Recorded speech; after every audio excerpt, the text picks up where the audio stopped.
Welcome to the TOCA Backstage podcast. Join TOCA's Executive Director Chris Wolf in conversations with the artists and people behind the scenes of the Torrance Cultural Arts Foundation's performances and events.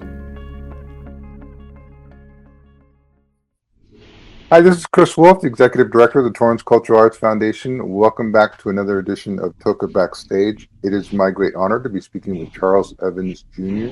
and Caitie Grady from Because You're Mine, the music of June Carter and Johnny Cash, which will be at the Armstrong Theatre Friday, May 8th at 8 p.m.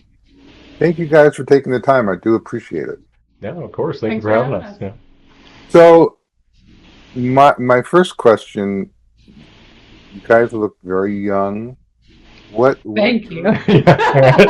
What drew you to the music of Johnny Cash and June Carter? I know for me, I've been a fan of Johnny Cash for a really long time. I think kind of initially got into this world. I was lucky enough to get to play Johnny Cash in a production of $1 Million Quartet many years ago.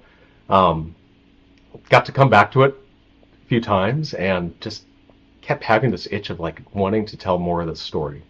That show deals with really early Johnny Cash, like 1956 Sun Records era.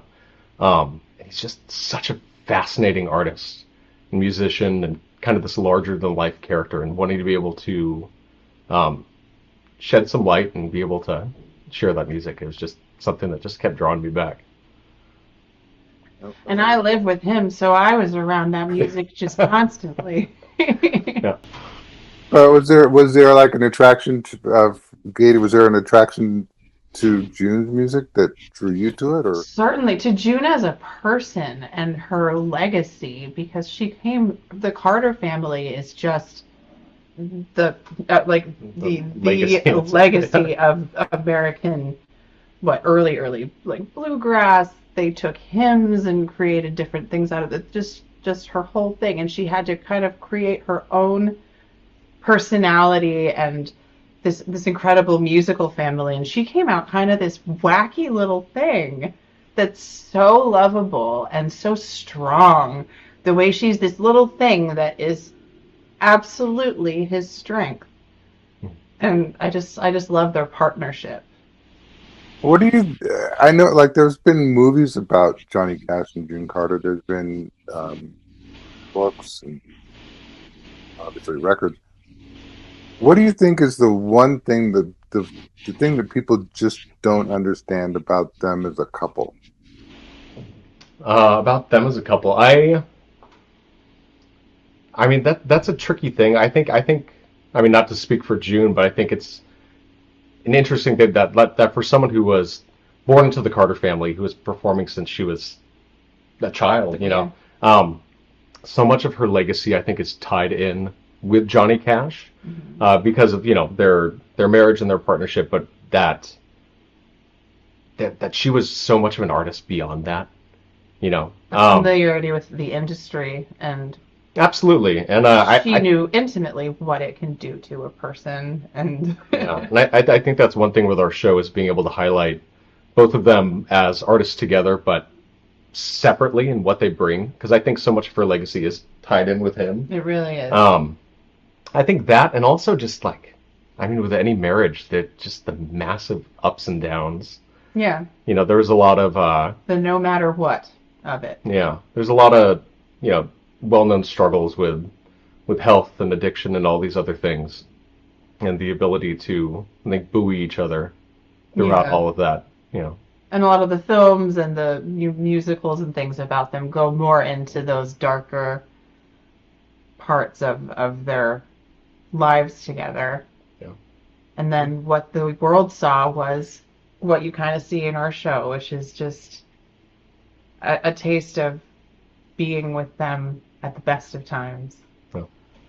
Do you think it's like you said, the movies sort of go after the dramatic parts of it, but obviously, do you think it was just the love for one another that kept them together after all these years? Yeah. Absolutely. I think it was.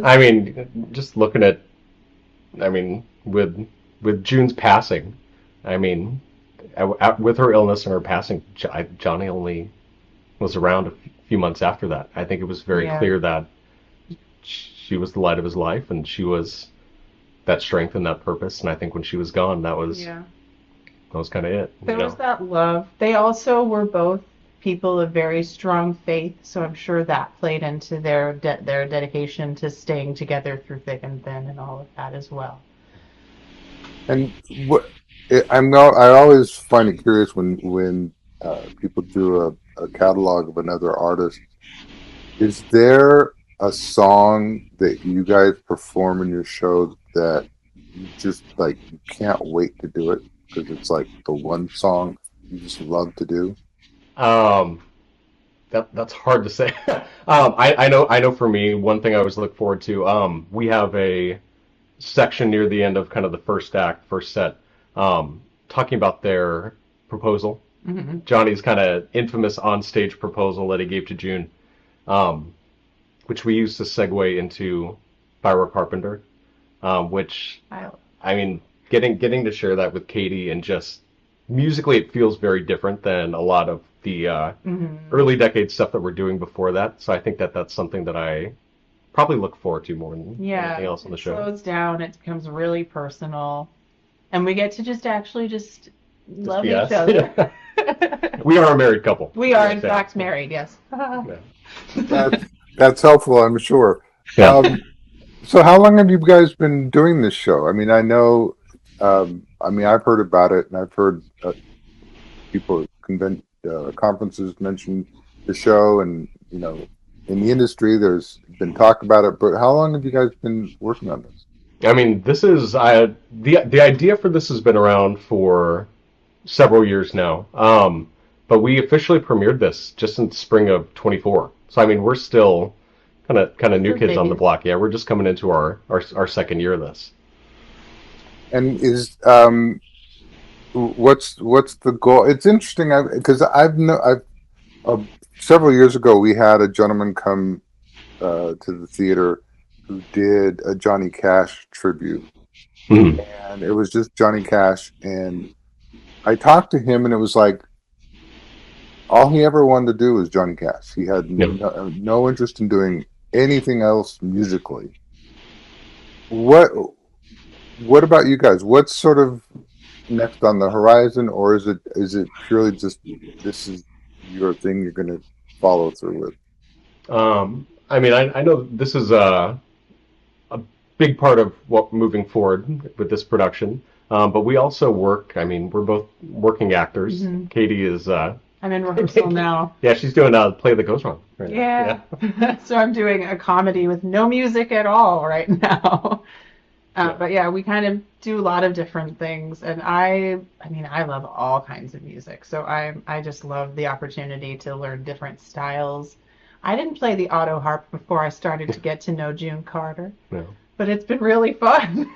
Yeah, but this sits at the forefront with me, getting to share this music and this story. But we definitely, as performers, there's always kind of other things we're doing.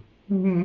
So you found this through the original show that you did. What was it? The $1 Million Quartet. $1 Million Quartet. Is that where you started with Johnny Cash, or is it? No, I'd been around Johnny Cash growing up. I think my first real kind of eyes open kind of moment came in probably, I think it would have been my undergraduate. I was on a road trip with a buddy of mine, and we were going up north through Iowa. We were going up into Minnesota, and he had the Live at Folsom album playing. Mm-hmm. You know, I'd grown up around Johnny Cash, and I knew like country music, and it was the first time listening to this, so it was a whole new perspective.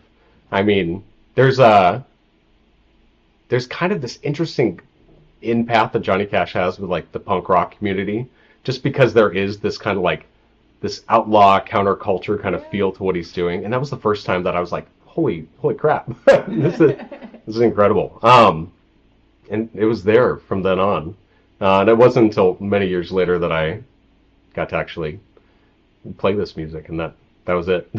So it seems almost like kismet, like you discovered it and then you got to play it. So take us through like the show, it's not just a concert. It's more about you tell the story of them and Yeah, I mean, there is. I mean, at the end of the day, this is a tribute concert, and it's and the form is as a concert. But we worked really hard when writing this to Immerse. yeah, it immerse. I mean, there's kind of this pitfall with tribute acts that either on one side you get just kind of a straight ahead concert, and on the other side they're out of a desire to give a lot of fan service and kind of give all these tidbits and information that it can kind of feel a bit like a history lesson, you know? Lecture. So we were really working to find a way to take the patter and all these in-betweens in the song and give not really like a narrative, but just kind of an authenticity. Yeah, give a real look into who they are. You know, having a section devoted to, you know, the early Sun Records years and devoting a part just to the Carter family and the history there. And so yeah, so there is kind of a little bit more of a theatrical narrative feel to it. Yeah, a focus on their connection more than on their story. Yeah. But we certainly do have tidbits to offer. So if somebody is a Johnny Cash purist, what do you think? I'm trying to figure out how to put this. It's like all they love is Johnny Cash. What would you tell them to come see this show, which is Johnny Cash and June Carter? I think because it feels like a night in the room with them. I mean, the feel. I mean, pulling from artists that are so prolific over so many decades, we had to kind of nail this feel of like generally where we are in place and time, kind of this late 60s, just after Live at Folsom. But I mean, it should feel like them at the top of their game, late 60s, early 70s, doing a road show. That should be the feel. And so often those shows were a lot of artists going around together with like Nitty Gritty Dirt Band, all of those. I mean, that's more the bluegrass world, but yeah. But yeah, but so many of those shows with lots of artists. And I think there's a real effort to pull from the source whenever possible. I mean, when building this, adapting from, pulling from archive concert footage and adapting anecdotes from the biographies into on-stage patter and making it feel like 99% of it is them. It's their words, it's their moments, and, you know, cohesing it into one concert for you. And where do you think you drew most of that knowledge or that information from? Was it just from the books, from what you've heard? I mean, it's because from what you're saying, it sounds like it's like you said, it's like you're going to see them perform together. Yeah. And you've made it as pure as possible to make it like you're actually watching them. Where did you pull to get your information from? A lot of old footage. Yeah. A lot of June's bits are from early variety shows. Yeah, early Opry television stuff for grabbing comedy bits for June, and they both had careers before each other. Yeah, absolutely. There's I mean, luckily, you know, we live in the internet age, so there is a wealth of concert footage that you're able to kind of pour over and find moments. For me too, a lot of reading. There's some really interesting collections of Johnny Cash's lyrics with interviews of people that were in his sphere. You know, there's some famous biographies that are out there, and just pulling as much information as possible and seeing what was going to work. Multiple recordings of the same song, so you can find out what's interesting and different about each different recording that they've done of things. I had someone after a show be like, the way you did the backups in Ring of Fire was the way that Anita did it. Yeah. And I was like, that's right. we used the Anita harmonies for Ring of Fire, yeah. And another Carter sister. As artists, I mean, you've obviously spent some time putting this show together. It means a lot to you personally. What is your hope that people walk away from after seeing this show? I don't know. I mean, I hope they walk away with a clear understanding of these artists that they already know and love. You know, I'd like to see if the biggest Johnny Cash fan could come out of there and go, I didn't know that, or you know, or hear something in our performances that they, you know, resonates with a piece of the recording that they remember from. You know, I hope that's I probably the like them biggest to walk takeaway. out with a full heart, whether it's from nostalgia, because certainly there are folks who remember those times and actually unlock memories with that music. And I love providing that to people. But then there's also just people who just music makes them feel more alive. And Yeah. You know, I like doing that to too. add on to that too, one of the things I love about this is so many people have connections to Johnny Cash and June Carter. Um, I've heard it time and time again.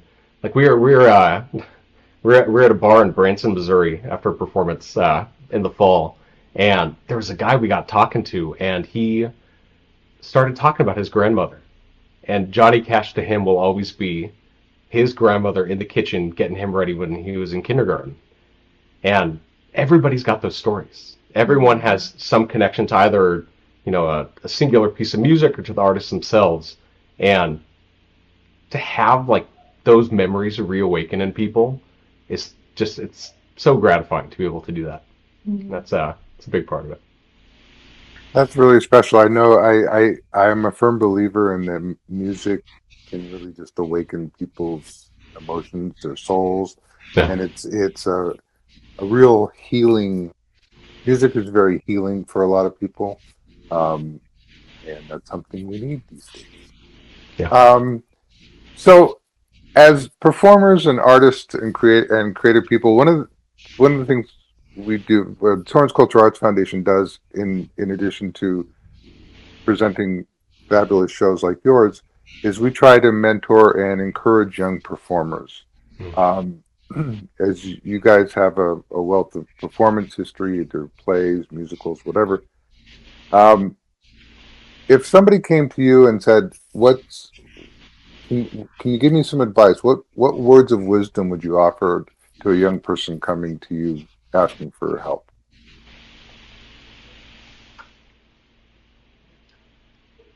There is always more art to be created. The world will never run out of the need for new art. Good Lord, we need art right now. But just not to listen to anyone that tells them that what feeds their soul isn't worth sticking with. It does not have to pay your bills. Wonderful if it does. But if it feeds you, feed it. Just keep doing it. I know I had people in my life who have been like, I don't think you should, I don't know how you would be cast in things. You're too specific. And I was like, not everything's been written yet. Let me originate some stuff. No. Yeah, I think kind of in that same vein, not being afraid to create what makes you happy. You know, I think it's especially as a young artist, I think it's easy to get caught up in what's the next step? How do I need to prepare for this next thing to take me from A to B to C? And don't forget the joy. No. Yeah. Don't forget the why you do it and why it's fun. Because I know it can be, especially as a young artist trying to establish yourself. Not wanting to lose sight of why you do it. Why are you doing it? Yeah. Well, those are great words of wisdom. I have to say, one of the things that I find so joyous about your show is the fact that it does seem like it was created out of just pure enthusiasm about the music. It wasn't like, hey, you know, it would make us a lot of money. Let's do it. Music. Yeah. That's why you get into the arts. Lots of money. That's where the money Yeah. is. But I mean, why you created this specific show? Yeah. Because, you know, you saw a need for Johnny Cash tribute, and so you said, let's do this and make lots of money. You created the show because it meant something to you, which I think is admirable and and I think brings a sense of authenticity to this show. Thank you. Yeah, I had a buddy of mine who told me, with tribute acts, it's an entire room full of fans. Mm-hmm. It just so happens that the biggest fan is the one who happens to have the microphone. It's everyone in the room is there wanting to share in this. So, being able to help facilitate that and do it is big. Mm-hmm. Well, we are looking forward to it. Again, it's the Because You're Mine. Actually, why that title? Because You're Mine, the music of June Carter and Johnny Cash. Yeah. I mean, it's famously part of the refrain of "I Walk the Line," which, well written by Johnny before he was ever with June. I think that's a perfect encapsulation of who they are and their love and their partnership as artists. Because you're mine, I walk the line. Yeah. Awesome. Well, again, Because You're Mine, the music of June Carter and Johnny Cash, Friday, May 8th at the Armstrong Theatre at 8 p.m. Charles and Caitie, thank you so much for taking the time. I certainly appreciate it. Thank you. Thank you.